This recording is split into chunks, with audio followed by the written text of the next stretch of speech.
Hello everyone, চলে এসেছি তোমাদের সামনে আবারও একটা ব্লগ নিয়ে। তো মর্নিং ব্লগ নিয়ে চলে এসেছি। এখন বাজে ভোর 5টা। আমরা বেরিয়ে গেছি শিয়ালদায় যাব, বিরাটি টু শিয়ালদা থেকে আমাদের ট্রেন আছে তারাপীঠ যাওয়ার। এই প্রথমবার নিজের বাবা মাকে ছেড়ে আরেকটা বাবা মার সাথে ঘুরতে যাওয়ার এক্সপিরিয়েন্স তোমাদের সাথে শেয়ার করব। প্রথম কী বলো তো, আমার ভীষণই মজা হচ্ছে, কেন অনেক ছোটোবেলায় আমি গেছিলাম তারাপীঠে, কিন্তু ঠাকুরের দর্শন আমি করতে পারিনি, অনেকটা ছোট ছিলাম, ভিড় ছিল, তাই মা বাপি নিয়ে যায়নি। কিন্তু এবার আমি ঠাকুরের দর্শন করতে পারবো এটা ভেবে আমার ভীষণ খুশি লাগছে। আর সবচেয়ে বেশি আমার একটা জিনিসই খারাপ লাগছে, সোহম গেলে আমি একটু বেশি হ্যাপি হতাম, বাট সোহম যেতে পারিনি অফিসের কাজের জন্য। তো আমার ইচ্ছা আছে পরের বারে আমি সোহমের সাথে যাব। যেহেতু অনেক সকালে উঠেছি বলে আমার একটু ঘুমও পাচ্ছে, আর সারা রাত ঘুমাতে পারিনি, যাবো এত আনন্দে। তো এখানে মাঝে মাঝে ঘুমিয়ে পড়ছি আর দেখাচ্ছি যে আমার ভাইটা কেমন করে ঘুমাচ্ছে। তো ওখানে পাশেও ঘুমাচ্ছে, ও আলাদা সিট পড়েছে, আমি আর মা পাশাপাশি বসেছিলাম। তো দেখতেই পাচ্ছ এখানে। তো এখানে ট্রেনটা এখনও ছাড়েনি, ট্রেনটা ছাড়লে আরও সুন্দর লাগছে, আমার বেশ খুশি লাগছে। কি বলবো, ব্লগটা এডিট করছি, আবার মনে হচ্ছে না কোথাও গিয়ে ঘুরে আসি। তো চলো বেশি বক করবো না।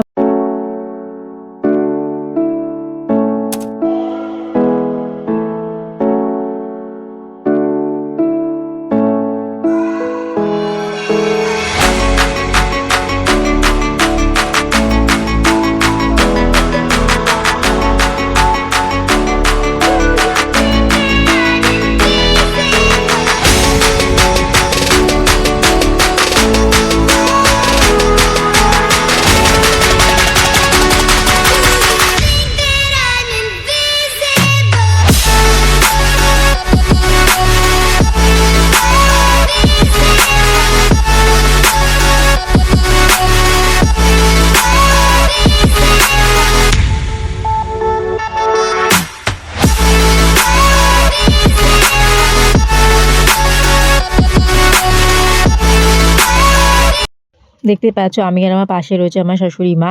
প্রায় 5-5.5 ঘন্টা বসে থাকার পর আর ভালোই লাগছে না, ভাবছি কখন নামবো আর তারাপীঠে যাব, মায়ের দর্শন করতে পারবো।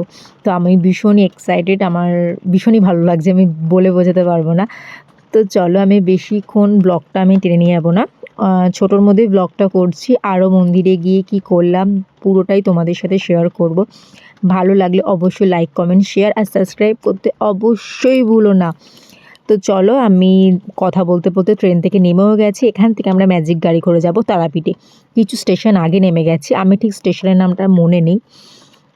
তারপরে আমরা ম্যাজিক গাড়ি করে তারাপীঠে যাব। আমরা একটা হোটেলে ছিলাম, আমি অতটা ব্লগ করিনি, বাট তোমাদেরকে ভয়েস ওভারে বলছি। তো চলো, একদম মন্দিরের কাছে আমাদের হোটেল ছিল। তো এখন আমরা যাব, গিয়ে পুজো দেবো। তো ব্লগটা দেখতে থাকো।